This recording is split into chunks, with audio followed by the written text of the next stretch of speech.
کسی پیر کی بیعت کا حکم نہ اللہ کے قرآن میں ہے نہ نبی صلی اللہ علیہ وسلم کے فرمان میں ہے، یعنی کہ حدیث میں ہے۔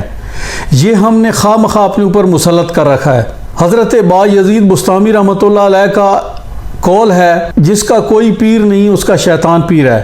اور یہ با یزید بستامی نہ تو صحابی ہیں نہ تابعی ہیں، یہ بہت بعد کی پیداوار ہیں۔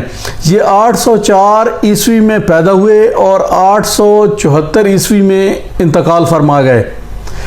ان کا نام تیفور بن عیسیٰ ہے۔ ان کی کنیت ابو یزید ہے، یعنی کہ یزید کے ابا جی، یزید کے والد صاحب ہیں۔ اور مجھے اس پہ مزید کلام کی اس لیے ضرورت نہیں کہ اعلیٰ حضرت فاضل بریلی امام احمد رضا خان کا فتویٰ موجود ہے۔ ان کی کتاب بیعت و خلافت کے بستامی کا قول باطل ہے، اس کی کوئی شرعی حیثیت نہیں۔